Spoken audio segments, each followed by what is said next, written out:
Assalamualaikum warahmatullahi wabarakatuh. Apa kabar semua anak-anakku kelas 10 RPL Samsung? Ya, perkenalkan dengan saya guru di pelajaran STI dengan Ahmad Muklis, bisa dipanggil dengan Pak Muklis. Ya, untuk kali ini kita mau masuk pembahasan di Head and Product di bab 3, itu sistem kerja handphone. Oke, yang sebelumnya kita sudah membahas di bab 1 tentang produk knowledge, dan bab 2-nya itu tentang sama kelanjutannya, untuk apa aja sih produk-produk knowledge di handphone Samsung itu. Nah, untuk hari ini kita masuk ke bab 3 yang dimana situ tertera sistem kerja pada handphone. Nah, sebelum kita masuk ke materinya, di sini ada kompetensi dasar. Di sini ada dua ya kompetensi dasarnya. Satu, memahami spesial fitur handphone Samsung, dan kedua, mengidentifikasi spesial fitur handphone pada Samsung. Jadi di sini kompetensi dasarnya kita mengacu dua poin ya. Di sini ada satu, memahami, dan kedua, mengidentifikasi.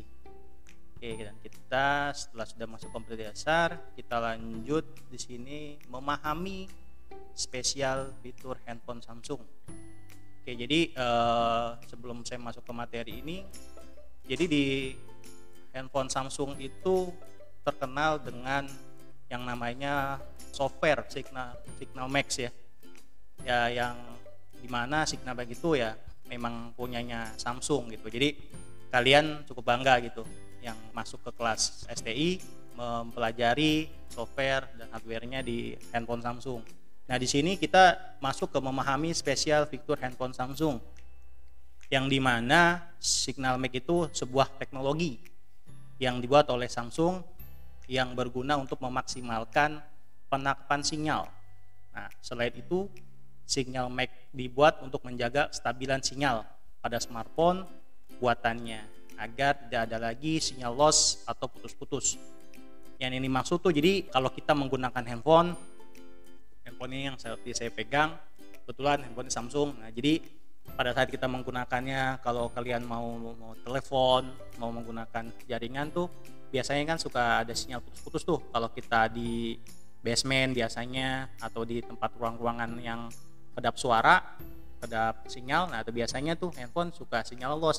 Nah, di sini handphone Samsung mengeluarkan program namanya Signal Max, yang dimana kita saat berkomunikasi tidak pernah terputus-putus jaringannya, jadi selalu sinyalnya bagus. Nah, disebutnya dengan kata Signal Max. Oke, sampai saat ini Samsung telah menggunakan Signal Max ini sampai generasinya.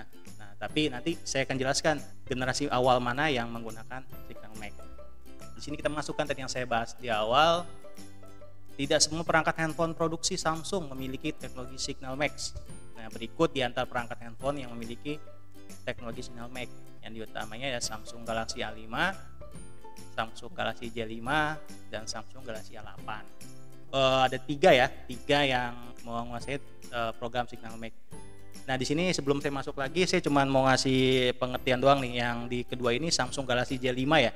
J5 itu kan ternyata sudah tidak ada lagi diproduksi oleh Samsung. Terakhir itu di tahun, kalau nggak salah nih ya, nanti dikoreksi saja sama kalian di modul, di tahun 2018-an atau 19-an gitu. Jadi dia sudah tidak diproduksi kembali dan digantikan dengan series A series kayak A8, A5, A6 gitu. Jadi untuk Samsung series J itu sudah di stop produksikan dan digantikan oleh A series ya. Kayak gitu. Oke. Jadi ini ya 3 jenis handphone Samsung yang memiliki teknologi Signal Max. Nah, di sini kita masuk apa sih itu Signal Max? Nah, ini kita sekarang masuk ke materinya ya, biometric authentication. Nah, memang rada susah ya bahasanya. Jadi dibacanya biometric authentication. Ya, apa sih artinya itu? Ya ini ada pemahamannya. Jadi Signal Max itu juga nggak hanya buat tadi yang di pertama kan cuman buat ngelos sinyal biar nggak putus-putus. Nah, ternyata ini yang inti dari materinya adalah tuh teknik yang dikembangkan berdasarkan keunikan dari mekanisme fisik dan hal-hal lain yang berhubungan dengan tubuh manusia. Dengan teknik biometrik, maka kita tidak perlu lagi mengingat PIN dan password karena pengamanan dilakukan dengan menggunakan anggota tubuh kita sendiri, sehingga akan sangat sulit digandakan atau dicuri oleh orang lain. Nah, di sini kita bisa ngambil pemahaman nih. Selama ini kan di handphone kita ada PIN password ya, PIN password. Jadi PIN password seperti contoh yang ada di handphone nih. Kayak seperti ini, ada numerik kan, ini di handphonenya menggunakan numerik ya untuk menggunakan PIN. Nah, ada juga pola untuk membuka password kita. Nah, jadi untuk biometrik ini sekarang sangat mudah gitu dan tidak untuk kita hafal lagi. Misalkan kita lupa PIN, lupa pola ya. Nah, di sini kita ada biometric authentication yang di sini ada pengamanan dilakukan oleh menggunakan anggota tubuh kita sendiri, sehingga akan sangat sulit digandakan atau dicuri oleh orang lain. Nah, jadi dengan cara pakai tubuh ya, jadi kayak fingerprint, pakai tangan kita kan, yang disentuh di handphone atau dengan face iris scanner dengan mata ya kan. Nah, itu yang sudah dikembangkan oleh Samsung. Dan ini yang kedua, ada karakteristik tubuh yang dapat dipakai dalam teknik biometrik, diantaranya adalah sidik jari.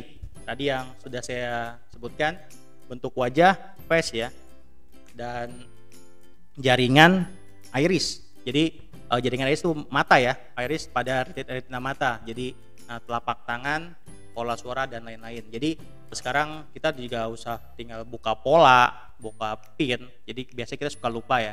Nah, sekarang perangkatnya Samsung sudah ada biometrik ya. Jadi yang kita juga bisa menggunakan membuka pasportnya dengan sidik jari ya, jadi gampang ya, tinggal seperti yang dicontohkan. Jadi ini kekunci, tinggal kita sidikkan jari, nah lalu terbuka handphone kita. Nah, kebetulan memang di handphone saya belum saya atur untuk iris scannernya ya. Jadi saya baru mengatur untuk sidik jari aja. Nanti kita ada contohnya gitu. Oke, selanjutnya, nah di sini contohnya nih yang tadi kita sebutkan tadi di biometric authentication. Di sini ada 3 fungsinya, ada fingerprint scanner, face recognition, dan iris scanner. Nah, di sini ada gambar-gambarnya ya. Yang di sini ya, ini kita udah seperti kita udah tahu lah, kita sudah punya handphone kan yang sekarang fingerprint dengan sidik jari kita. Yang di sini face recognition-nya dengan membuka pasport di handphone kita dengan menggunakan wajah kita ya. Jadi kalau untuk wajah orang lain nggak bisa karena sulit untuk digandakannya. Dan yang ini di iris scanner-nya ada dengan mata kita ya untuk membuka pasport yang ada di handphone. Nah, jadi itu untuk bab 3 kita hanya ada 6 slide ya dalam bab 3 ini untuk pemahamannya di kompetensi dasar di sistem kerja handphone. Nah, jadi di sistem kerja handphone itu ya merasukin ya dengan masukkan dengan softwarenya ya, kegunaannya softwarenya itu apa, dan software di samping itu ada SystemMac. SystemMac itu dibagi menjadi beberapa bagian. Nah, itu tadi yang sudah saya jelaskan kepada kalian. Oke, cukup dari saya untuk materi kita di bab 3 di sistem kerja handphone. Nah, saya harap materi kali ini yang saya sampaikan kalian bisa cerna, bisa memahaminya, dan nanti dibuka kembali PDF yang sudah saya share di aplikasi ke kalian ya. Nanti kalian coba terapkan ya, kalian pelajari gitu. Oke, untuk materi sistem kerja handphone ini saya akhiri. Semoga apa yang saya berikan untuk materi ini kalian bisa tangkap dan kalian pelajari di rumah nanti ya. Oke, dan dari saya sebelum saya tutup, ada yang pesan dari saya, pesan ibu 3M, jangan lupa pakai masker, cuci tangan, dan jaga jarak. Itu dari saya. Oke, sekian. Assalamualaikum warahmatullahi wabarakatuh.